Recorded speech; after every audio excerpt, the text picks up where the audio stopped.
We certainly want transparency. What he saw is what we revealed to you last night on this program, what appears to be Atlanta, Georgia ballot counters being told to leave the counting room. Then a short time later, with no observers, with no media, hidden cases of possible ballots are rolled out from under a table. 4 people, under a cloud of suspicion, begin what looks an awful lot like ballot stuffing. And the media did pack up and leave at 11:15, but there weren't observers there at that time, and there was no announcement made for anyone to leave. Now, wait a second here. That is disheveled Fulton County Elections Chief Richard Barron, but he doesn't have the facts right. The video proves it. At 10:40 p.m., not 11:15, 10:40, the media is packing up. A half hour before he thinks they leave. You can see them putting on their jackets there. And by 10:56, they are long gone. And the Trump team has sworn witness testimony, claiming an announcement was most certainly made. In fact, even CNN reported the counting was being shut down due to a water main break that even election administrators now acknowledge was a leaky toilet. So someone had to tell those people to leave. And if you look at this table, there are ballots in boxes open and ready for counting. Now watch as they get packed up.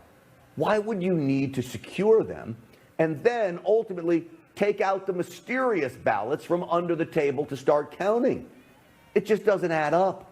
Elections Board member Dr. Kathleen Ruth shows her skepticism in that Zoom call this morning with the elections chief.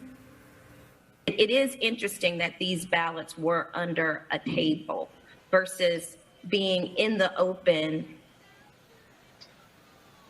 Well, I think there's a. I don't know that I think those ballot boxes get heavy. I don't think they want to be lifting those things up and putting them back down. He makes no sense. The guy's scratching his head. He just looks nervous. The guy does not inspire confidence.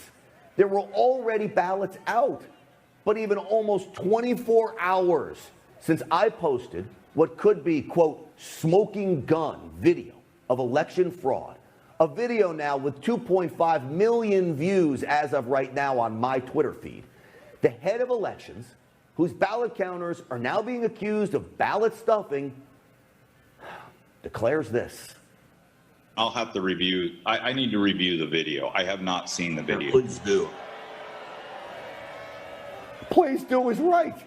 He hasn't watched the video that could upend the presidential election, and the guy in charge of the very people in the room admits he didn't watch the video before updating board members this morning. That's insanity.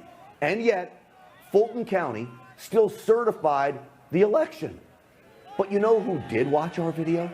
Our viewers, Stinchfield's Army. One directed me to this moment in the video. The woman in purple, after putting ballots in to be scanned, it appears to take the same batch of ballots out, straighten them, and then look what she does with them. She reinserts them back into the ballot counting machine again. The same set of ballots. Now, there may or may not be an explanation for this, but it certainly needs to be investigated by law enforcement, as the greatest political heist in election history may have just been caught on camera. Evidence of election fraud mounts as the mainstream media and Democrats loudly insist Joe Biden is still the 2020 winner. However, numerous whistleblowers are coming forward with credible information that hundreds of thousands of votes for President Trump mysteriously disappeared on election night. On Tuesday, Jesse Morgan, a worker for the U.S. Postal Service, revealed that his trailer full of ballots simply went missing after he dropped them off. The worker drove his truck from Bethpage, New York, all the way to Lancaster, Pennsylvania, and says he was carrying some 288,000 completed mail-in ballots. Phil Klein, the director of the legal group Thomas More Society Amistad Project, says they have many more testimonies from whistleblowers with similar stories. The project is working to discover flaws and even expose cases of voting fraud in the 2020 election, and has already uncovered serious examples of voting irregularities. Backing up President Trump's warnings, Klein explains that the post office was rife with fraud and that many Postal Service workers were taking part in widespread illegal efforts to undermine the election. While the missing truck full of ballots is bad enough, other whistleblowers say they drove thousands of pre-filled ballots right over state lines, which is a federal crime.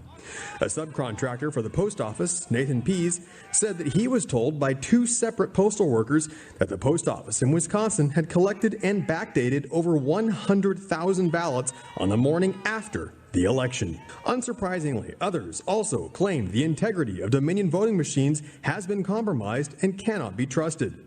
During a press conference in Arlington, Virginia on Tuesday, the project explained that election officials in blue jurisdictions have failed to maintain the ballot chain of custody, which leaves the door wide open for voting fraud. The project said it has photographic evidence of people improperly accessing voting machines and eyewitness accounts on how the seals on ballot hard drives were illegally tampered with and broken.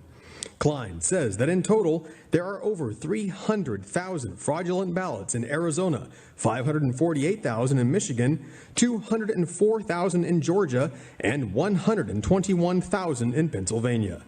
Based on this evidence, the FBI has reportedly requested to look at the project's data on voting integrity and potential election fraud. Pearson Sharp, One America News.